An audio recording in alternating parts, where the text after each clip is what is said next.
안녕하세요. 오늘도 사연살롱을 찾아주셔서 감사합니다. 서울에 살고 있는 30대 여성입니다. 드라마 대사 중에 미혼은 재미없는 천국, 결혼은 재미있는 지옥이라는 대사가 있더군요. 그 말을 들으니 헛웃음이 났어요. 재미라도 있었다면 만신창이가 되면서 굳이 이혼을 하진 않았을 테니까요. 뭐든 시작은 쉽잖아요. 약간의 기대라도 있기 마련이니까요. 하지만 끝내는 건 의외로 힘들어요. 미련 때문에 그러냐고요? 아니요. 그동안 들어간 시간과 노력, 열정이 아까워서 순순히 끝낼 수 없기 때문이에요. 어떻게 하면 제대로 빅엿을 먹이고 끝낼 수 있을까 고민하다 보니 시간이 걸리는 건 당연하죠. 제가 이혼을 하는 데까지 시간이 걸렸던 것도 이런 이유였어요. 받은 만큼 되돌려주자 싶었거든요. 제가 남편과 처음 만난 곳은 20대 중반 3년간 다니던 회사를 그만두고 이직한 회사였어요. 이전 회사보다 규모도 작고 복지도 별로였지만 개인 사정상 어쩔 수 없이 이직을 해야만 했던 차였죠. 저는 전 직장 사수와 사내 연애를 했었는데 혼단까지 오고 가던 상황에 남친이 그동안 양다리를 걸쳐왔다는 사실을 알게 돼서 헤어졌거든요. 그런데 남친의 양다리 상대가 하필 회사의 주 거래처 사장 딸이라서 상황이 묘하게 흘러간 거죠. 처음엔 다들 남친을 파렴치한 놈으로 받아들였었는데 점점 피해자인 저를 방해꾼 보듯 하게 된 거예요. 과장님은 아예 대놓고 그러시더군요. 내가 민주씨 생각해서 하는 말이니까 너무 야속하게 듣지 마. 솔직히 회사 입장에선 윤대리가 민주씨보다는 신 사장님 딸이랑 결혼하는 걸 원하는 분위기야. 윤대리가 신 사장님 사위가 되면 큰 거래처를 붙잡아 두는 건데 안 그래? 어차피 엎질러진 물이라면 괜히 질질 끌지 말고 끝내는 것도 방법이야. 내가 살아보니 그렇더라고. 윤대리가 죽일 놈인 건 맞지만 당장 회사에 득이 되는 사람은 민주씨가 아니라 윤대리니까. 내 말 무슨 뜻인지 알겠어? 결국 저보고 회사를 나가란 소리였죠. 나를 원치 않는 회사에 붙어있는 건 정말 역겹고 구차한 일이었어요. 어제까지도 내 곁에 있던 사람들이 모두 제게 등을 돌리고 마치 저를 투명인간인 것처럼 대했으니까요. 점심시간에도 누구 하나 밥 먹으러 가자고 말 건네는 사람이 없었어요. 다들 저한테 어지간히 버티고 그만 회사를 나가달라는 눈빛이었죠. 사랑했던 남자의 변심과 친했던 동료들의 배신으로 저는 뭔가 마음이 피폐해지기 시작했어요. 그래서 정신과 상담을 받게 되었고 의사 선생님의 도움으로 남친과 회사를 상대로 소송을 걸 수 있었어요. 소송을 진행하는 중에도 하루도 빠짐없이 출근을 했던 저는 회사로부터 소송을 취하하라는 압력을 받았고 그래도 끝까지 버티자 그제야 남친을 해고하더라고요. 너 대신 회사가 남친한테 복수를 해줬으니 이 정도에서 타협을 하자는 신호였죠. 그걸 모르는 바 아니지만 남친에 대한 복수는 복수고 제가 3년이나 다닌 회사로부터 받은 상처는 조금도 나아진 게 없었기에 끝까지 소송을 취하하지 않았어요. 그렇게 반년 넘게 이어진 소송 끝에 저는 회사 차원의 사과와 정신적 피해 보상금을 받을 수 있었어요. 그리고 사건 이전의 업무로 돌아갈 수 있게 되었죠. 하지만 사람 감정이란 게 법원 판결이 끝났다고 해서 그간의 일이 없었던 것처럼 깔끔하게 지워지나요? 내 옆자리 동료를 볼 때마다 점심시간에 밥 먹으러 가자고 저를 부르는 사수를 볼 때마다 속에서 욕지기가 일 정도로 싫었어요. 그들이 얼마나 잔혹한 인간들인지 이미 알았기 때문이었죠. 그래서 회사에 사표를 냈어요. 사표를 내고 나오는데 전 남친과 친했던 이대리가 저 들으란 듯이 큰 소리로 그러더군요. 어차피 나갈 거 괜히 주변 사람들만 힘들게 하고 있어. 와, 저런 여자 만날까? 어디 두려워 연애하겠나? 회사 잘린 윤대리만 불쌍하지. 제 뒤통수에 대고 멋대로 짓거리는 인간들의 목소리가 하나하나 모처럼 제 가슴에 꽂혔어요. 너덜거리는 마음을 추스르며 사무실을 나서려는데 누군가 기어이 도화선에 불을 지피더군요. 조용히 해요. 그러다 이대리님까지 고소하겠다고 그러면 어떡해요. 원래 집 앞 제대로 못 챙기는 것들이 피해자 코스프레 쩐다니까. 그 말에 각성이 된 저는 들고 있던 종이박스를 바닥에 내려놓곤 방금 그 말을 한 여직원 앞으로 갔어요. 그리곤 빤히 쳐다보며 말했죠. 원한다면 다들 고소해 줄게요. 근데 상희 씨는 고소 안 할래요. 나 아니어도 고소해 줄 사람 있으니까. 이 대리님 사모님도 아시나요? 상희 씨랑 이 대리님이 내연관계인 거? 어머, 누가 내연관계래. 말하자면 난 오피스 와이프일 뿐이야. 그 이상도 그 이하도 아니라고. 자기 인생 망쳤다고 남의 인생까지 시궁창으로 끌고 들어갈 생각 마. 오피스 와이프 같은 소리 하고 있네. 회사에 그딴 게 왜 필요해? 아침마다 칼각 세워가며 다림질한 와이셔츠 입혀 출근시키는 와이프가 엄연히 집에 있는데 오피스 와이프 따위가 뭐가 필요해? 은근슬쩍 스킨십 해가며 야근 핑계 대고 모텔 드나드는 게 오피스 와이프? 이봐요, 전상희 씨, 정신 차려요. 그런 걸 보고 불륜이라고 하는 겁니다. 그러니까 남의 상처 후벼 팔 생각 말고 앞으로 개망신 당할 당신 미래나 걱정하라고요. 알았어요? 생각 같아선 그동안 회사에서 벌어진 온갖 추잡한 일들을 다 까발리고 싶었지만 이런 인간들과 한시도 더 함께 있고 싶지 않아서 그대로 사무실을 나왔어요. 다른 부서에 있는 친한 동기한테 들었는데 얼마 뒤 이대리 부인이 회사로 찾아와 상희 씨 머리채를 잡는 사건이 있었다고 하더군요. 야근을 한다던 남편을 위해 아이와 함께 간식을 들고 회사에 찾았던 이대리 부인은 경비 아저씨로부터 그 부서는 거의 야근을 안 한다는 얘기를 들었던 거죠. 업체에 부탁해 남편의 뒤를 밟았다가 두 사람이 모텔에 드나든다는 걸 알게 된 거예요. 꼬리가 길면 언젠가 밟히는 법이니까요. 아무튼 전 회사에서 안 좋게 퇴사한 저는 한동안 상담 치료를 받고서야 어느 정도 일상생활이 가능할 정도로 회복할 수 있었어요. 그리고 지금의 회사에 재입사하게 되었어요. 이직 후 회사에서 본 남편의 첫인상은 그저 그랬어요. 좀 더 솔직히 말하면 눈에 띄지도 않았어요. 평범해도 너무 평범한 사람이었거든요. 업무 능력도 그다지 돋보이지 않는 평범한 직장인 수준이었죠. 윗사람이 시키면 하고 안 시키면 손 하나 까딱 않는 사람이었어요. 출세욕도 없어서 동기가 먼저 승진을 하든 말든 자존심 상해하거나 훗날을 기약하는 노력조차 할 생각이 없는 그런 사람 말이에요. 한마디로 한심한 남자였어요.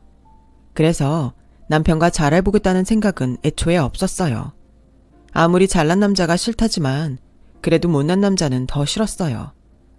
전 회사에서 잘나가던 남자랑 사내 연애를 하다 된통 당한 덕에 잘난 남자 트라우마가 생기긴 했지만 그래도 자기 인생을 가꾸지 않는 사람은 매력이 없으니까요. 그런데 제 안중에도 없던 남편이 제 눈에 들어오게 된 사건이 생겼지 뭐예요. 바닥이 좁다 보니 전 직장에서 있었던 제 소문이 이직한 회사까지 들리는 건 시간 문제더라고요. 입사한 지 석 달쯤 됐을까요? 왠지 회사 사람들이 저를 바라보는 눈빛이 달라졌다 했는데 아니나 다를까 이미 제 소문이 쫙 퍼졌더라고요. 그냥 있는 그대로 퍼졌으면 그나마 다행인데 완전 민폐덩어리에 도라이처럼 부풀려진 거 있죠.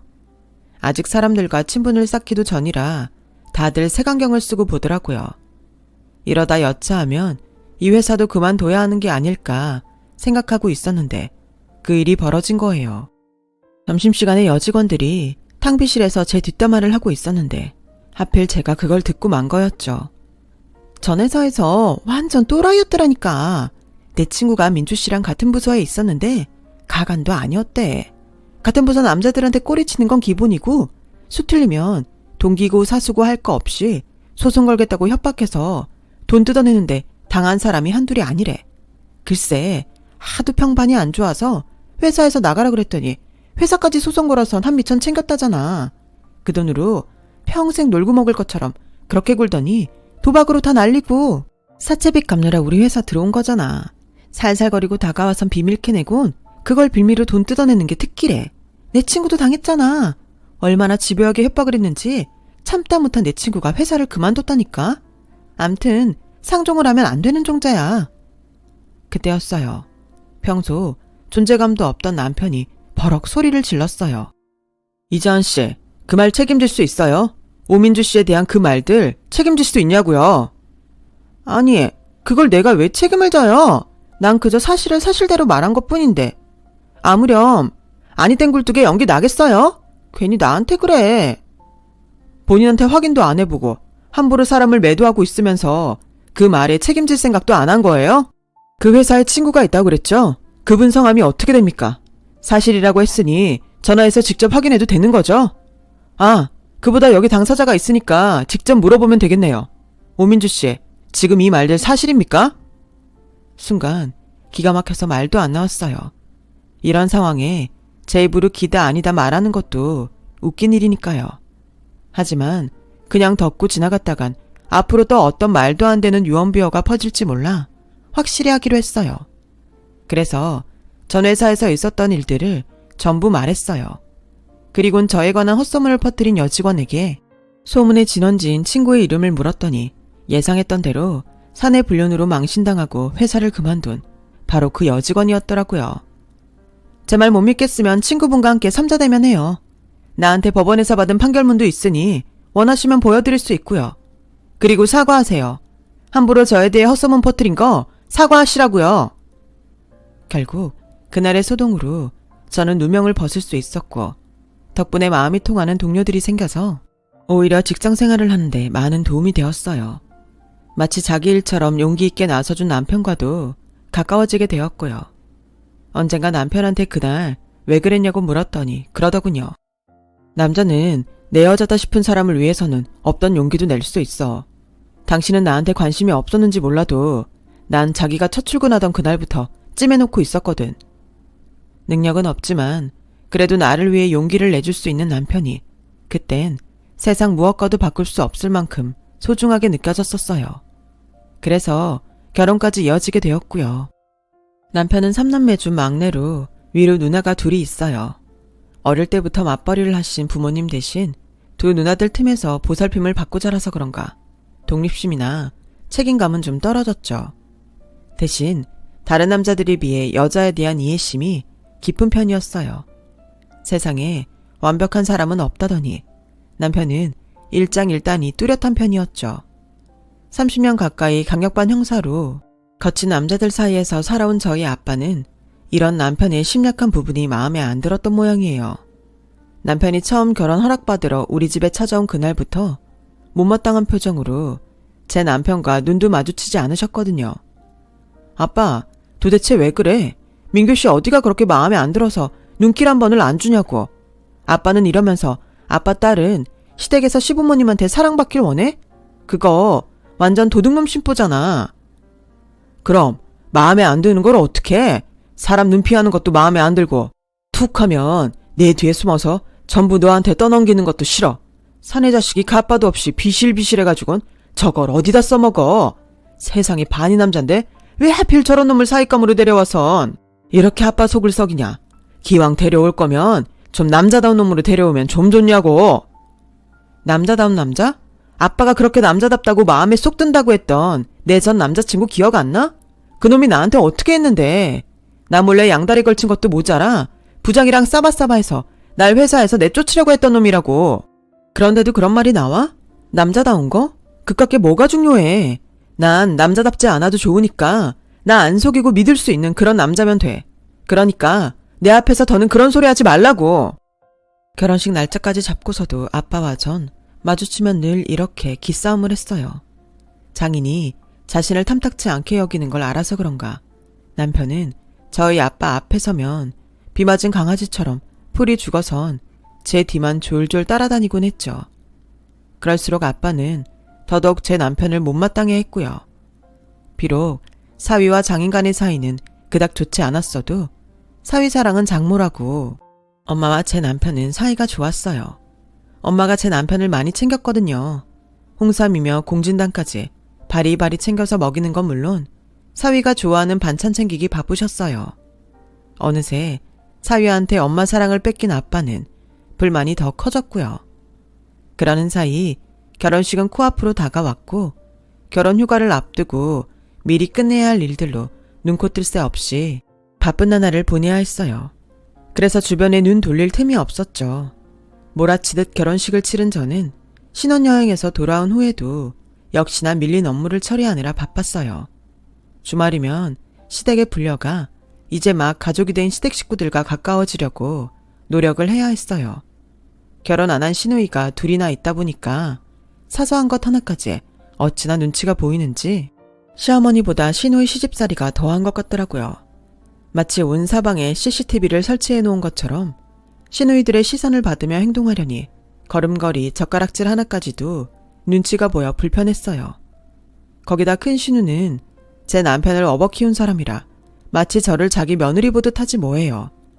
툭하면 자기는 남동생한테 아무거나 먹이지 않았다면서 인스턴트 식품은 절대 먹이지 말고 파스타 하나를 만들더라도 시판 소스 대신 신선한 재료를 사다가 직접 만들어 먹이라고 그러더라고요. 그뿐인 줄 아세요? 자기는 남동생 티셔츠도 매번 다려서 입혔다며 저보고 남편 면티를 다림질해서 입히라는 거예요. 거기다 작은 신우는 저 몰래 남편한테 어찌나 용돈을 뜯어가는지 몰라요. 그 나이 먹도록 변변한 직장도 없이 반반한 얼굴 하나 믿고 눈먼 가쁘나 기다리고 있으니 말 다 했죠. 백수 주제에 씀씀이는 또 얼마나 해픈지 여기저기 돈 빌려다 쓰기 바쁘더라고요. 저한테 빌려간 돈도 수십만 원이 넘는다니까요. 그런데도 시부모님은 어찌나 천하태평이신지 몰라요. 결혼 전에는 몰랐던 시댁 상황과 직면에 하루하루 적응해가느라 저는 결혼 후 친정에 통 신경을 쓰지 못했어요. 자식이라곤 저 하나뿐인데 말이죠. 그렇게 몇 달이 지난 어느 날 늦은 밤에 아빠가 술에 취해 전화를 했더라고요. 아빠는 평소와 달리 기운이 쭉 빠진 목소리로 마치 신부님 앞에서 고해성사를 하듯 말했어요. 나처럼 최악인 남편도 없을 거다. 평생 범인 잡느라고 뛰어다닐 줄이나 알았지? 한 입을 덮고 사는 내 와이프 아픈 것도 몰랐으니 말이다. 네 엄마 나 같은 놈 만나지 않았으면 그런 몹쓸 병도 안 걸렸을 거야. 네 엄마 허구한 날 파이프에 맞고 범인들 칼에 찔리고 들어오는 남편 때문에 한순간도 마음 편히 지낸 적 없었다. 그렇게 소가리한 탓에 병까지 걸린 거라고. 네 엄마 불쌍해서 어쩌냐? 아빠 그게 무슨 말이야? 엄마가 무슨 병에 걸렸길래 그래? 무슨 소린지 정확히 좀 말해봐. 유방암이라고 하더군요. 검사를 더 해봐야 알겠지만 수술이 불가피할 거라고 했어요. 내 발등에 떨어진 불 처리하느라 엄마한테 신경을 쓰지 못한 게 그렇게 미안할 수가 없었어요. 그래서 엄마가 입원하기로 한 날은 회사에 월차를 내고 엄마를 모시고 병원으로 갔어요. 일단 입원부터 하고 몇 가지 검사를 한 뒤 상태를 봐서 바로 수술에 들어갈지 여부를 정한다고 하더군요. 검사 결과를 기다리며 초조한 시간을 보내야 되는데 8인실은 복잡할 것 같아서 2인실을 잡았어요. 요즘은 대학병원 2인실도 보험 처리가 돼서 저렴하게 쓸 수 있거든요. 게다가 엄마 앞으로 실비보험까지 다 드러나서 비용 걱정도 덜 했고요. 그런데 퇴근 후 병원으로 온 남편이 2인실에 있는 엄마를 보더니 대뜸 그러는 거 있죠. 자기가 형제가 많아서 나눠내는 것도 아니고 우리가 병원비 독박 쓰게 될 게 뻔한데 2인실이 말이 돼? 당장 돌아가실 것도 아닌데 저렴한 8인실로 하지 그랬어. 병원비를 어떻게 감당하려고 그래? 자기야 무슨 말이 그래. 그러니까 자기 말은 우리 엄마가 빨리 죽을 거 아니니까 싼 방에서 지내게 하라는 거야 뭐야. 장모 병원비 내는 게 그렇게 아까워서 몸은 좀 어떠시냐는 인사도 하기 전에 돈 얘기부터 꺼내는 거냐고. 자기 부모라도 그렇게 말하겠어? 우리 엄마가 자기한테 얼마나 잘해줬는데 이럴 수가 있어. 누가 걱정 안 된대. 그치만 상황이 좀 그렇잖아. 됐어. 돈 문제라면 걱정 마. 안보험이며 실비까지 엄마 앞으로 충분히 드러났으니까 당신 보고 돈 내란 소리 절대 안 해. 그러니까 우리 엄마 목숨 가지고 계산기 때리지 말라고. 아픈 장모한테 위로는 못할 망정 병원비 타령부터 하는 남편이 그렇게 야속할 수가 없었어요. 보험이 다 들어있다는 말에 남편은 그제야 편안해진 얼굴로 장모님 상태는 어떠냐고 묻더군요. 힘든 순간에야 진정한 내 편을 가릴 수 있다더니 그 말이 딱이었어요. 엄마의 암 진단에 돌변하는 남편을 보니 오만 정이 다 떨어지더군요. 검사 결과 상태가 심하지 않아서 일단 항암 치료만 진행하기로 했어요. 한동안 입원 치료를 해야 해서 저는 회사에 양해를 구하고 휴가를 냈어요. 바쁜 아빠를 대신해 처리해야 할 병원 일이 많아서 어쩔 수 없었죠. 엄마가 퇴원을 한 후에도 보험사에 제출할 각종 서류들이며 혹시나 있을지도 모를 부작용을 대비해 한동안 친정에 머물며 엄마를 돌봐야 했어요. 다행히 별 탈 없이 치료가 진행돼서 몇 주 뒤 집으로 갈 수 있었죠. 집에 돌아와 보니 저 없는 사이 남편 혼자 지낸 탓에 집이 엉망이더라고요. 내 몸도 천근만근인데 집에 돌아오자마자 청소부터 하려니 짜증이 났어요. 내가 아들을 키우려고 결혼을 한 건 아닌데 어떻게 된 게 내 한 몸 지내는 것보다 배로 힘들어진 것 같더군요. 게다가 퇴근한 남편은 저를 보자마자 저녁 반찬은 뭐냐고 묻지 뭐예요. 그동안 배달 음식으로 때워서 집밥이 그립다나요? 순간 열이 확 오르더군요. 자기야, 자기는 손이 없어 발이 없어? 자기는 청소랑 빨래 안 해? 설마 나 올 때까지 손 놓고 기다리고 있었던 거야? 밥하고 빨래하라고? 배달시켜 먹은 일회용 용기 정도는 재활용통에 넣을 수 있잖아. 어쩜 손 하나 까딱 않고 먹은 자리에 그대로 둘 수가 있어? 어쩜 집안에 구더기가 닦이도록 이러고 둘 수가 있어? 그래놓고도 반찬이 뭐냐는 소리가 나와? 내가 뭘 잘못했다고 그래? 자기가 집에 없으니까 그런 거지. 나도 회사 일 하느라 바쁘다고. 그동안 나 혼자 얼마나 힘들었는데 미안하다는 말은 않고 성질이야. 막말로 우리 엄마가 아파서 당신이 병수발하고 온 거 아니잖아. 근데 왜 이렇게 생색이야? 자기 엄마잖아. 가정주부가 집 비우고 나갔다 왔으면 미안한 줄 알아야지. 왜 자기가 큰 소리야. 아, 이럴 줄 알았으면 큰 누나가 밥 먹으러 오랄 때 갈 걸 그랬어. 자기 온다길래 기대하고 왔더니 이게 뭐야? 먹을 것도 하나 없이. 빈말이라도 장모 건강은 어떤지 물어볼 생각도 않고 지 배에 들어갈 음식만 생각하는 철없는 남편을 보니 이 남자한테 뭘 더 기대하랴 싶었어요. 게다가 말끝마다 네 엄마 내 엄마를 따지는 걸 보니 왜 사람들이 남편을 남의 편이라고 하는지 알겠더군요. 서운한 마음을 넘어 절망에 가까운 감정에 휩싸였어요. 아마 그때부터였던 것 같아요. 이혼을 생각했던 건 말이죠. 어느덧 엄마 병세도 차도가 보이고 병원에서도 이런 상태라면 완치도 가능할 것 같다는 얘기를 들었어요. 그렇게 안정을 찾아가던 어느 날 회사 업무차 외근을 나왔는데 남편이 전화를 했더라고요. 어머님이 쓰러지셨다며 당장 병원으로 오라더군요. 그래서 부랴부랴 병원으로 달려갔더니 신경성 복통이라는 거 있죠. 수액 맞고 바로 퇴원하시면 된다고 하길래 안심을 했는데 글쎄 남편이 기를 쓰고 입원을 해야 한다고 우기지 뭐예요. 그것도 1인실에요. 자기야, 의사선생님도 굳이 입원할 필요 없다고 하는데 왜 고집을 부려. 게다가 1인실이 웬 말이야. 왜? 우리 엄마는 1인실에 입원하면 안 돼? 자기도 알잖아. 우리 엄만 사람들이랑 부대끼는 거 엄청 싫어하는 거. 신경성 복통인데 사람들 바글거리는 다인실에 어떻게 모셔? 돈 때문에 그러는 거면 걱정하지 마. 자식이 셋인데 그깟 병원비가 문제겠어? 그러니까 당신은 걱정 말고 일단 입원 수속이나 해줘. 암에 걸린 저희 엄마는 8인실이면 충분하다던 인간이 지 엄마 아프니까 1인실부터 잡으라고 난리더라고요. 철딱선이 없는 둘째 시누이는 1인실 어메니티인 록시단 목욕 세트를 보고는 간호사를 붙잡곤 한 세트만 더 달라고 때를 쓰지 뭐예요. 황당한 표정의 간호사 앞에서 어찌나 창피했나 몰라요. 그렇게 기어이 1인실에서 이틀을 보낸 시어머니는 퇴원을 하게 되셨어요. 그런데 어머님 앞으로 들어놓은 보험이 하나도 없어서 병원비가 엄청 나왔지 뭐예요. 거기다 1인실은 보험도 안 돼서 특급 호텔 숙박비만큼 병실비가 나왔더라고요. 가관인 건 그 다음이었어요. 며칠 뒤 해외 출장 갔던 큰 신우가 돌아왔어요. 그런데 미쳤어? 무슨 복통에 입원을 해? 그리고 일반 병실도 아니고 1인실? 난 그 돈 못 내. 그리고 올케는 생각이 있는 거야 없는 거야? 쟤야 원래 그런 놈이다 치고 올케까지 철없이 굴면 어쩌냐고. 암튼 두 사람이 저지른 일이니까 나한테 돈 달란 소리 하지 마. 누굴 호구로 하는 거야 뭐야? 자기 동생이 벌린 일인 걸 뻔히 알면서도 큰신우는 저한테 덤탱이를 씌우곤 발을 뺐어요. 걱정하지 말라고 호언장담했던 남편은 언제 그랬냐는 듯 굴었고요. 자기도 알다시피 작은 누나는 백수인데 돈 내라고 할 수는 없잖아. 그러니 당연히 병원비는 자기랑 나랑 반반 부담해서 내야지. 그 말에 순간 열이 확 올랐어요. 왜 반반이야? 우리 엄마 입원했을 땐 자기 한 푼도 안 냈잖아. 그래놓고 나보고 어머님 병원비를 내라고? 병원에서도 입원할 필요가 없다는 걸 자기가 우겨서 입원까지 시켰으면서 난 못 내. 내고 싶으면 자기 혼자 내. 나도 그러고 싶지. 근데 카드 한도가 없는 걸 어떡해. 좀 도와주라.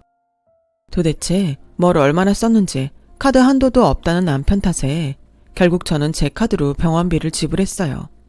확실히 말하지만 나 이 돈 빌려준 거야. 그러니까 꼭 갚아. 알았어? 남편은 이번에도 큰 소리를 치며 조만간 10배로 이자 쳐서 갚겠노라 하더군요. 남편의 그런 모습에 걱정이 되더군요.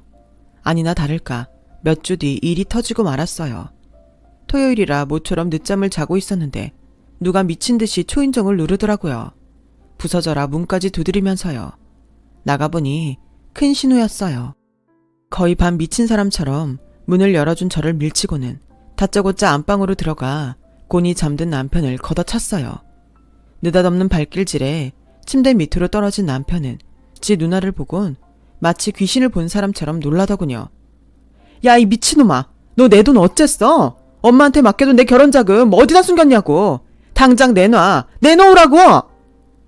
평소 남동생이라면 사족을 못 쓰던 큰 신우는 당장이라도 동생을 물어 뜯을 기세로 소리쳤어요. 누나, 그게 말이야. 내가 돈 좀 굴려보려고 투자를 했는데.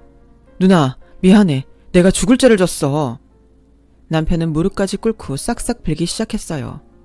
자초지종을 들어보니 코인으로 잔재미를 본 남편이 기왕 버는 거 목돈 좀 벌자는 욕심에 큰 신우 결혼자금을 빼다가 코인을 산 모양이더라고요. 그런데 일이 안 되려니 코인을 사고 나니 바로 폭락을 하는 바람에 7천만 원이 순식간에 돈 뺄 정도로 완전히 박살난 거예요. 큰 신우가 알아차리기 전에 어떻게든 만회해보려고 여기저기 돈까지 끌어다 주식도 해보고 환치기도 했지만 손에 대는 족족 나가리였죠. 결국 큰 신우 돈에다 빚까지 3천이나 지게 된 거였어요. 기가 막힌 건 저도 마찬가지였지만 워낙 큰 신우가 울고불고 난리를 치는 통에 저는 화도 제대로 내지 못한 채 큰 신우 눈치를 봐야 했어요. 그거 내 결혼자금이란 말이야. 당장 올 가을에 식 올려야 하는데 돈 한 푼 없이 어떻게 결혼을 해? 너 다음 달까지 어떻게든 돈 가져와. 정 안 되면 이 집 전세라도 빼서 내놔. 명심해. 다음 달까지야. 신우는 이를 박박 갈며 돌아갔어요. 당신 이제 어쩔 거야? 큰언니 돈도 그렇고 빚삼천은 또 어쩔 거냐고. 왜 나한테 상의도 않고 일을 저질러. 이래놓고 또 나보고 해결해달라고 그러려고? 이번엔 나도 못 도와줘. 그러니까 당신이 직접 해결해. 걱정하지 마. 당신은 그냥 굿이나 보고 떡이나 먹으라고. 걱정 말라는 남편의 말에 저는 오히려 더 걱정이 됐어요. 다음날 아빠 생신이라 점심때 우리 부부는 친정으로 향했어요. 그런데 그날따라 남편이 저희 엄마 옆에 딱 붙어선 속닥거리지 뭐예요. 물론 평소에도 사이가 좋았던지라 그러려니 하긴 했는데 그날은 유독 남편이 말이 많더라고요. 아빠 생신상이 다 차려지고 다들 식탁에 둘러 앉았어요. 케이크에 촛불도 끄고 막 수저를 들려는데 남편이 대뜸 그러는 거예요. 근데요, 장모님, 보험금이 얼마나 나왔어요? 몇천 되죠? 장모님 보험도 많이 들어놨다 그러던데 그걸로 저희 여행 보내주세요. 네? 장모님 투병하시는 동안 이 사람이 집도 비우고 어머님 병수발했잖아요. 그 바람에 저 제대로 먹지도 못하고 방치돼 있었다고요. 하나뿐인 사위한테 그 정도 포상은 해주실 수 있는 거잖아요. 안 그래요, 장모님? 남편이 노린 게 이거였던 거예요. 저희 엄마 암 진단비를 받아챌 요량이었던 거죠. 엄마는 당황해선 아무 말도 못했어요. 그러자 아빠가 밥숟가락을 식탁에 탁 내려놓고는 소리치셨어요. 이게 무슨 개벽다기 같은 소리야. 네 놈이 뭐 한 게 있다고 여행을 보내달래. 그게 무슨 돈인지 알면서도 그딴 소리를 해. 아무리 철딱소니가 없어도 그렇지. 너 결혼하고 지금까지 네 장모 위에 꽃 한 송이라도 들고 온 적 있냐? 너 올 때마다 홍삼이며 녹용이며 몸에 좋다는 건 다 갖다 바친 장모한테 네 놈이 뭐 하나 해준 적 있냐고. 암투병하는 네 장모한테 네 놈이 영양제 한번 사오기랬냐? 입맛 없을 때 먹으라고 케이크 한 조각을 사오기랬냐? 그래놓곤 뭐가 어쩌고 어째? 해외여행! 돈이 썩어 문드러져도 니깟 놈한테는 내 안 준다. 그동안 내 딸 생각해서 참았다만 내 더는 네 놈 안 봐준다고. 그러자 남편이 투정 부리는 아들처럼 볼멘 소리로 그러는 거예요. 장모님이 그 돈 안 주시면 저 죽어요. 저희 누나한테 맞아 죽고 사채업자한테 끌려가 죽는다고요. 장모님, 그 돈 저 좀 주세요. 아니, 빌려주세요. 그러면 제가 몇 배 이자 쳐서 갚아드릴게요. 제발요. 결국 남편은 저희 아빠 앞에서 이실직고를 하게 되었고, 보다 못한 아빠는 당장 이혼하라고 소리치셨죠.